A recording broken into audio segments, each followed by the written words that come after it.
So that's Critical Drinker's review of the trailer. Very fucking surface level. Didn't say, honestly, a whole lot. And that is what a chud, a grifter of with 2 million subs says. He is extremely popular, and he honestly, like, you watch one of his videos, you're not going to learn a whole lot. It is so generic. But let's step it down a bit. We're going to go to Nerdrotic now.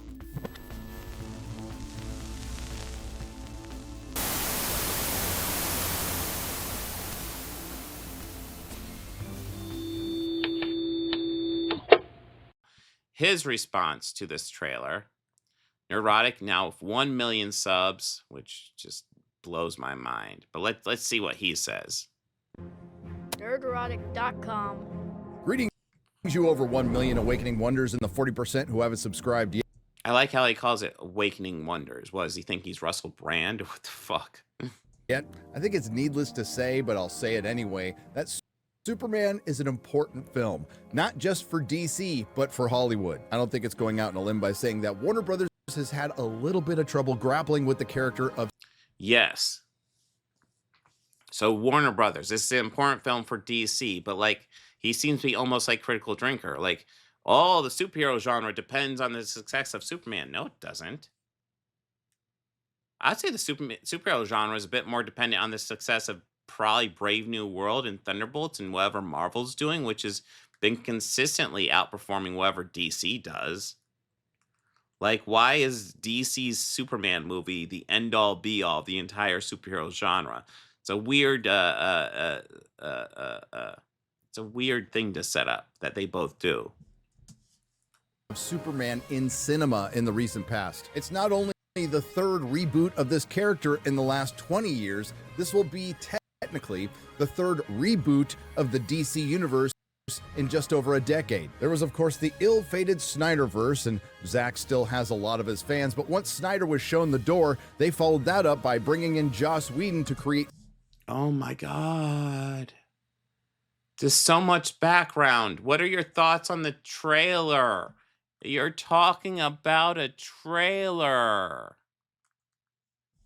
Some kind of hodgepodge mutant zombie Snyderverse / MCU, largely run by incompetent executives who don't work for Warner Brothers anymore. Oh, and there's some honorable mentions like WB releasing the Snyder Cut on HBO Max, which was better than the version we saw in theaters, but it led to some unintended consequences like spreading false hope that Zack Snyder would return. There's the standalone Batman, which is now turned into its own universe due to the success of the brilliant Penguin show. How will it stay that way? I don't know, you don't know, and DC doesn't know. Then, of course, there was The Rock luring back Henry Cavill, and hopes were again reignited, and then immediately shot down when WB announced that James Gunn would be running DC, and his first act was to fire Henry Cavill. Despite some very upset Snyder fans, a lot of people were excited that James Gunn was taking over the DCU, and they couldn't wait to see what was next. Unfortunately, Warner Brothers still had 6 films to release, and they all flopped, which makes the canceled Batgirl the second most profitable DC film of the last 2 years next to Batman. And despite a couple of examples, their buddies. I guess some time to congratulate David Zaslav for doing a tax write-off on Batgirl. I guess that's what he's doing with that one. Down the street in Burbank, Disney Marvel haven't done the superhero film any favors of late. Well, Agatha was a pretty big success as far as the ratings went, so I don't know why you're focusing on that one. Weird. Oh, shut up, silly woman. So as many in the media, and to be fair, a lot of fans, start talking about the dreaded superhero fatigue, which, if that were true, would more likely be a symptom of overall Hollywood fatigue. Can Superman save the superhero film? What? No. So, fun fact. Does superhero fatigue exist? Yes-ish. So, it used to be like you get, like, you all used to almost never get a superhero movie, and they usually sucked. For, like, the 80s and the 90s, that was the general rule. You get some exceptions, but for the most part, they kind of sucked. And then the late 90s, then the aughts, they started doing some good ones. Still some that sucked, but we started getting some good ones, so they almost became events. So yes, the good ones would get a decent box office, but then the bad ones would do all right as well because we don't get that many superhero movies, and everybody's hopeful this one will be a good one as well. But then, as years have gone by, especially because the MCU, we started getting a lot more superhero movies, and now it really seems like a superhero movie wants to really stand out and do well. It's got to be pretty good. So superhero fatigue kind of exists in that it's no longer the new thing and people aren't rushing to the theaters to see it. But if there's a good one that everybody starts talking about, it'll be a hit. I mean, keep in mind, people were talking about superhero fatigue before Avengers Endgame became the most successful movie of all time, which I guess it lost to Avatar again. But like, it's one of the most successful movies of all time. People were talking about superhero fatigue before then. So does it exist? Kinda, but it's not quite what these guys are presenting. Or more importantly, can Superman save Hollywood? And now that I've seen the trailer, I'm at a very definitive I don't know. Is it fair that the... Oh my God, the fence sitting of these guys. You do not have to give me a firm and complete definition of how Superman will save cinema. You're fucking reviewing a fucking trailer. Tell us your thoughts on the trailer. Do you think it works? Do you think it sells what they want to sell? Holy crap. Fans might have had some unrealistically high expectations for this trailer. Yes. Is it fair to DC and James Gunn that the fans' unrealistically high expectations were not met with this trailer, leading to some fans being concerned? Yes. I've largely seen mostly praise for this. So what fans are you talking about that hate this trailer, Gary? What are their complaints? Because I've mostly seen praise. There are quibbles. A lot of the quibbles I've seen are the stuff that I said when I watched it on Thursday. But like, yeah, for the most part, it seems like people like this, Gary. Yes, with the full understanding that this is a teaser trailer and in no way tells you how good the movie will actually be, Yes, no trailer tells you how good the movie actually is. That's why you review the trailer by itself and talk about your thoughts on the trailer. You can talk a little bit about the impression you think the trailer gives of the movie, but yes, the movie and the trailer are two separate things. We agree, Gary. can only go off of what we're given, and we're going to do what fans do. Give our opinion, whether people like it. He's acting like, oh, I have to give my... Yes. Well, you don't have to give your opinion, but you're making a video on it, so yes, give your opinion. You're 2.5 minutes into this thing. Can you talk about the fucking trailer? I don't know. It or not. The trailer opens up with a beaten and bloody Superman being saved by Crypto. No, not that kind of Crypto. Crypto, the super dog. Crypto. Home. Take me home. Now, some people might find Crypto a bit cheesy, but I think it's very Superman, aside from the fact that James Gunn based Crypto on his own dog and we have more unnecessary breed swapping in Hollywood. I like the scene, and hey, Crypto... Oh, no. How dare he? Well, it's worth noting, like, it's a different color dog, but okay. Crypto's still white. To state the obvious, first impressions are everything with a trailer like this, and a lot of the first initial reactions I saw were, it's a bit busy, and they're not wrong. Now, while Crypto is yes. So a trailer is a highlight reel, meaning they're just going to show you lots of action shots very quickly. That's how trailers work, Gary. Do you think the individual shots look good and work? saving Superman, they intercut some scenes from Metropolis, including Clark Kent with that muffin head Edgar haircut that makes him look like Hassan Piker. That's gonna date your film. I'm Hassan Piker, and this is Bro Tip. The real... Okay. I'm familiar with Hassan Piker. Not once do I look at David Cornsweet with that hairdo and think Hassan Piker. That is such a random fucking dive to go into. It feels like you're just randomly looking for probably a point to make fun of Hassan Piker because it seems fucking irrelevant as hell. Yeah, real fucking stretch. job doesn't suck the soul out of you in the same way that 9 hours of streaming absolutely will. We get a quick shot of Pruitt. Yes, Hassan Piker has some bad takes. I agree. I mean, if I were to sit down with Hassan Piker and we would go over a lot of our politics, I imagine we would agree a lot more than we disagree. A lot more. But yes, he has bad takes, true. And it's almost tough to avoid bad takes when you're like him and streaming like 13 hours a day. It's like, dude, you don't need to stream that much. You can back down. Taylor Vince as Pa Kent. This guy is usually cast as some sort of psychopath, but if they were looking for an actor who looks most likely to die of a heart attack, that's your guy. Oh, that's mean. Oh. Yeah. Holy shit, Gary. That's fucking dark. Okay. Jesus Christ. But there is some good. I like Crypto. The Daily Planet looks like the Daily Planet. Oh, he's actually going to talk about the trailer. Good work, Gary. Lois Lane, played by Rachel Brosnahan, looks like Lois Lane, and holy shit, Jimmy Olsen's white. But Perry White is not. My absolute favorite.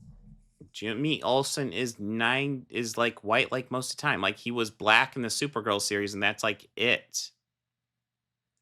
When they moved Superman and Lois to an alternate reality, they made Jimmy Olsen white, and that's the last Jimmy Olsen we've seen in live action, Gary. I like how they don't like talk about Superman and Lois, I guess because it hurts a lot of their arguments. It has to be like, oh, all Supermans suck. All Supermans for the past 20 years have sucked. It's like, well, what about this one? Shut up. That's TV. That doesn't count. It's like, it exists, bro. And Favorite shot of the trailer is this. And I completely agree with our good friend and prolific comic writer, Mark Millar. Yes, I recently found out it's Miller, but I'm too old to change my ways. When he clearly states the difference between Superman and Batman. Coolest shot in the trailer. Batman fights dudes, Superman rescues people. And I think if there was more of the saving people in this trailer, it might have had more emotional impact. Instead, I mean, we got one cool epic save in a 2-minute trailer. How many did you want? Do you want the whole trailer of just being saves, Gary? That seems a bit redundant. we get a bunch of quick cuts that try to introduce more characters, which is a concern.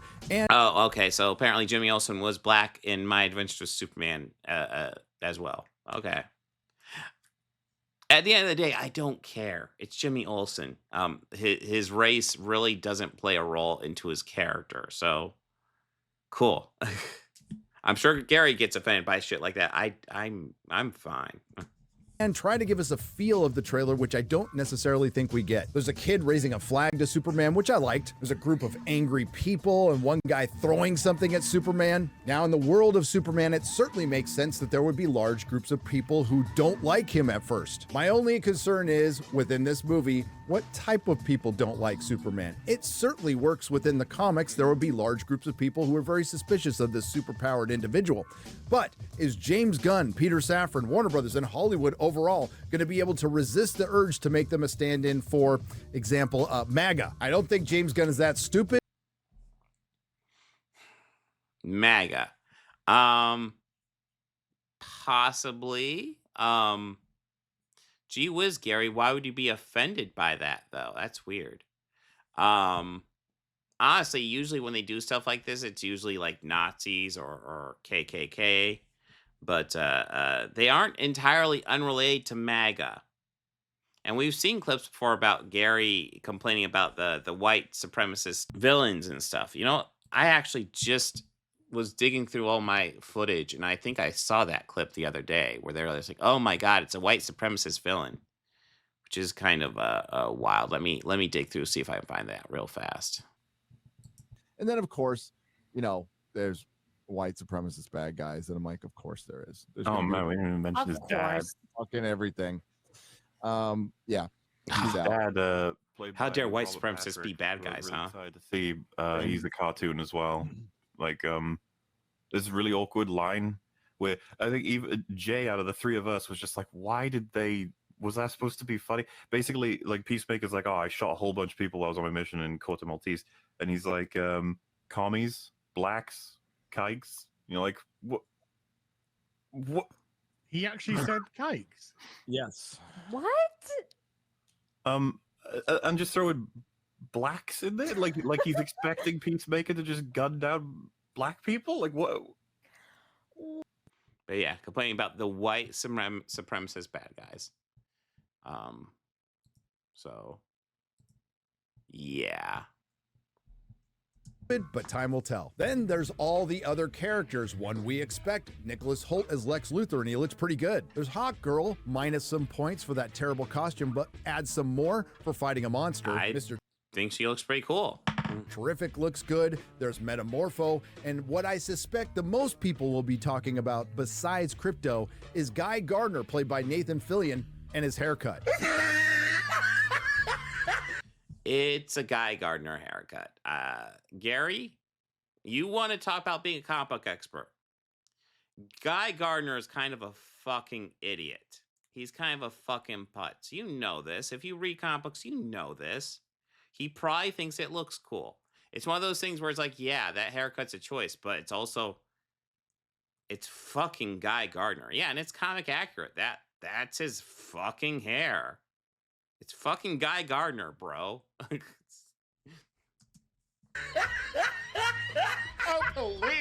be fair, it's pretty close to the one in the comics. They just Oh, okay. So you're gonna acknowledge that's close to the comic books, but still make fun. Okay.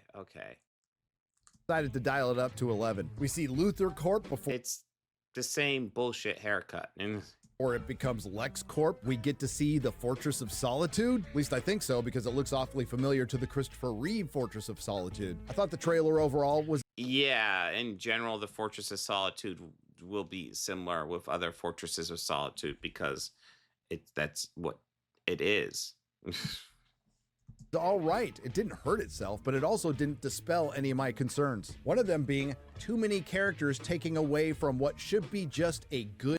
Okay, yeah, a Critical Drinker kind of hinted at that too. Yes, there could be too many characters. That being said, James Gunn's always been really good at handling a lot of characters. I mean, look at the number of characters in that fucking Suicide Squad movie. Let's see how he uses them. But he's been good at balancing characters.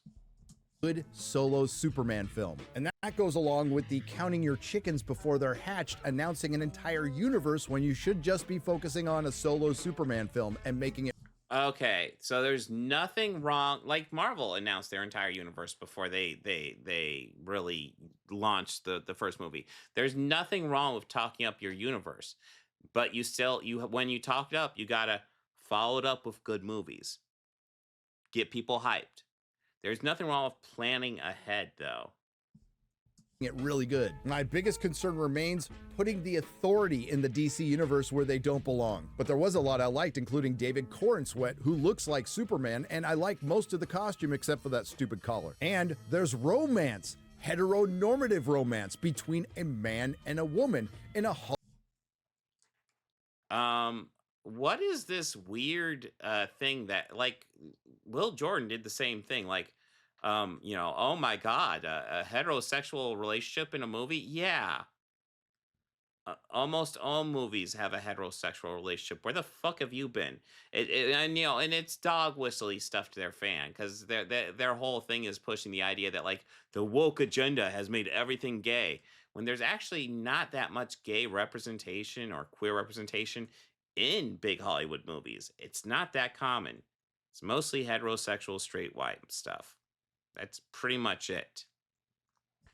Hollywood produced superhero film. We don't see that often, and I like a lot of what I'm hearing about this movie from the people actually creating it. I like that the poster says, "Look up." I love that they're talking about a hopeful and optimistic Superman, including producer Peter Safran saying this: Superman represents truth, justice, and the American way, which is a far cry from what we've gotten in the comics and recently in film, because it seems like Hollywood and most people writing these days have a hard time figuring out Superman.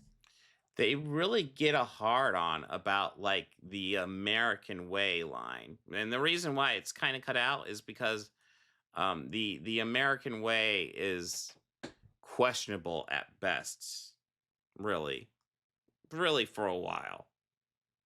At least since Vietnam, but really for a long ass time.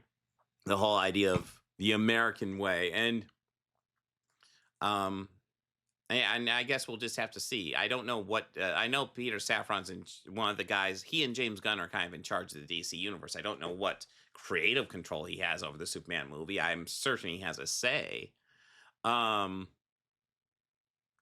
yeah, the reason why they were cutting out the American Way line, because it just kind of Superman being standing up for American values can get questionable when American values are not great. Not great at all.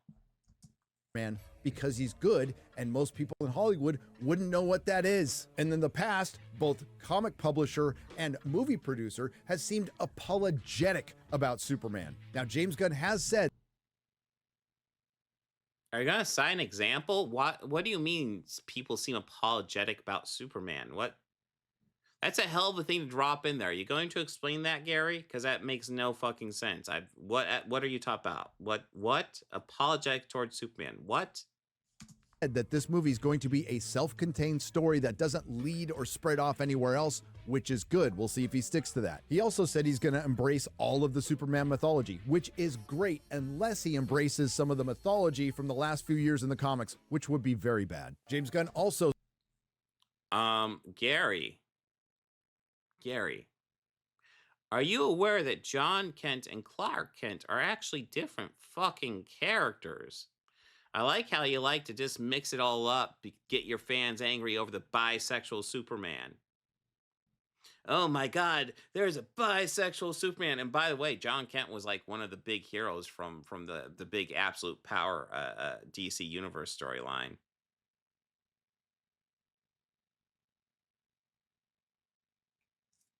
That's interesting. So Taki here is saying Nerdrotic cut out the part of Safran's quote that said Superman represents kindness in a world that considers kindness old-fashioned, which is kind of a good take.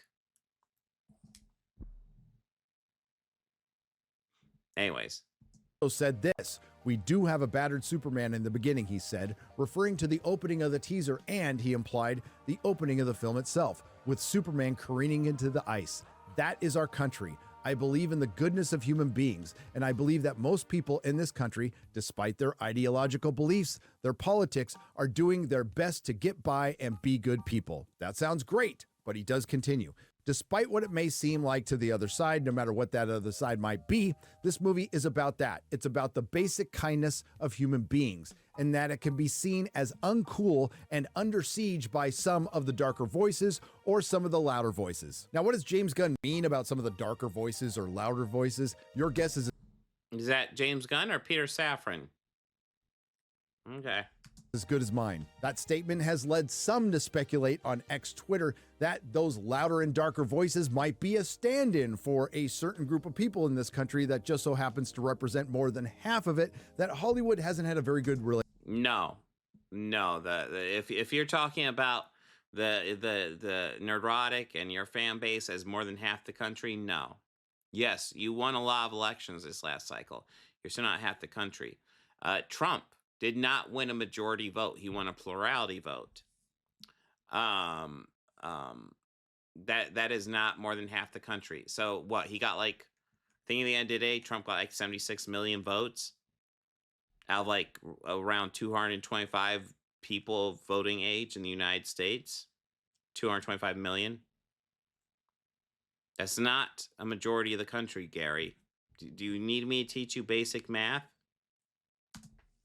Relationship with lately. I'm not going to go that far because, again, I don't think James Gunn's that stupid, but you have every right to your speculation because Hollywood does not deserve the benefit of the doubt. But I would be remiss if I didn't point out what James Gunn said later in the Variety article. I'm excited for people to get to see the essence of what we're doing because it's really been like this private secret we've all been hoarding, he said.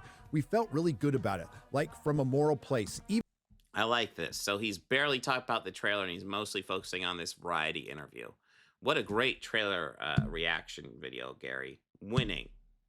Even from the beginning, we felt like we were doing something good, both in terms of quality and in terms of actually something that's not a fascistic power fantasy. Something Variety points out that he instantly regrets saying. I'm not saying that about other superhero movies in general, he added, as if anticipating the displeasure that sentiment might spark in the hardcore fans of Fuck it. Yes. So I think Zack Snyder has a very cool visual aesthetic, but yes, it does get fascistic. It does. Let's be real. That's kind of how Snyder works. I don't know if he really intends it that way, but it does. And fuck it. I'm fine if he wants to take a little stab at it. Fuck it. The Snyder fanboys could use their bubble being popped every once in a while. Zack Snyder's DC films, which has been criticized for indulging in, well, fascistic power fantasies. Personally, I find the kind of people who say fascistic and fascist often in their vocabulary unironically authoritarian, but I digress. Listen. So you're saying that the people who say fascist are authoritarian. That sounds like a deflection, Gary. But okay. I mean, just the fact that you're offended by the term fascist, or offended that when people use the term fascist, says a lot about you, Gary. Because being fascist is not cool. Defending fascist is not cool. Fascism is authoritarianism. Yes, Walter Gromit fan. Absolutely. The fact that Gary feels the need to get offended if somebody calls something fascist says a lot about Gary. Having sold comic books to DC fans for over 10 years, I know one thing. They are far more passionate than Marvel fans. Gene, you're talking about, you think he'll praise Disney for removing trans creatives and removing a trans episode of Moon Girl and Dove Dinosaur, and also a trans storyline in the upcoming Pixar Disney Plus series, Win or Lose. They just did that recently as well. A couple days ago, they announced they're doing that. I think he will introduce it if it's useful for an argument. For the most part, he might ignore it because attacking Disney is probably their biggest cash cow. Fans. So good luck, James Gunn, dealing with what you're going to have to deal with. It comes with the territory. And yes. Yes, James Gunn has been dealing with shit from guys like you for a long time. He is more than aware of how this works, Gary. We are just talking about a teaser trailer, and yes, people are going to be meticulously breaking this down for the next week. We're nerds, it's what we do. To give you an example of a perfect teaser trailer, which just came out within the last couple of weeks, 28 days later, and it was simple. It gave you a feel for the film, the emotional tone. Wow, I didn't know this was a reaction to the 28 years later teaser trailer. Thank you, Gary. Listen, this might have been an amazing teaser trailer. I haven't sat down and watched it yet. It might have been amazing. But the fact is, dude, you're talking about the Superman teaser trailer. How did that work for you? That's the thing. So, like, Gary's definitely said more shittier stuff and definitely definitely stepped his toes into a bit more bigotry than Drinker does. But, like, it's the same fucking video at the end of the day.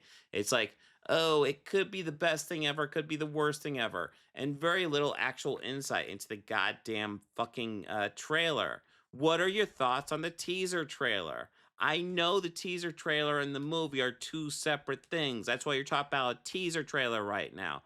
But you just can't. You just fucking can't. Tone while giving nothing away. The Superman trailer tried to do that, but it just missed. But it did pull off the most important. It actually revealed quite a bit, but without going into story details. So I'd say it did all right, Gary. Thing. It looked. And fun fact: a supernatural horror movie about zombies, and I have to put zombies in quotations because it's creatures that act like zombies but aren't really zombies technically. Might have a different tone and different presentation than a Superman movie, Gary. Maybe. Just maybe. Looks hopeful, and that's what we could all use, and timing is everything. It certainly helped the first Spider-Man movie by Sam Raimi post 9/11. You do too much. You're not Superman, you know. Since Alan Moore's Watchmen, the superhero has been thoroughly deconstructed and then deconstructed some more, and we are far past time to reconstruct the superhero. And going back to our original question, can this movie save Hollywood? Not so sure about that. And this argument that somehow this movie needs to save Hollywood is such a bizarre statement. Using these guys' logic, didn't Deadpool and Wolverine save Hollywood a few months ago? Like, what? Isn't Wicked saving Hollywood right now? Wicked's a huge hit. Why does Superman by itself need to save Hollywood? It's such a, like, they're setting up this movie to have to overcome these great obstacles when it's like, okay, guys, Superman has to make its money back. The money they put into making Superman, it has to make that back. That's what the movie has to do. It doesn't need to save Hollywood. It doesn't need to save the world. Just make back the money that they put into the budget. That's it. But I do think it's fitting that the fate of DC Studios and the superhero film. To my understanding, the actual original story, the source material, was way gayer than the movie was. But yeah, I'm sure there's a gay audience for Wicked. As a cis straight white man, I actually enjoyed Wicked quite a bit. I thought that was a good movie. Film will be determined by Superman. No pressure, James Gunn. Nerdrotic.com. Oh my god, these videos are such surface level dog shit. But like I said, we're working our way deeper. We're working our way deeper. I got 2 more videos planned for this little rabbit hole. We're going to get to less and less popular creators as we go, and just kind of seeing how their rhetoric gets slowly worse. Like, we can already see how Nerdrotic would be less popular than Critical Drinker, because he's saying stuff a bit more blatantly. The dog whistles are a bit less, a bit more concealed, or a bit more obvious. But here we go. We're going to go ahead and cover this trailer reaction, and this is probably, I think, AirrickDebunks' favorite creator. He absolutely loves her stuff.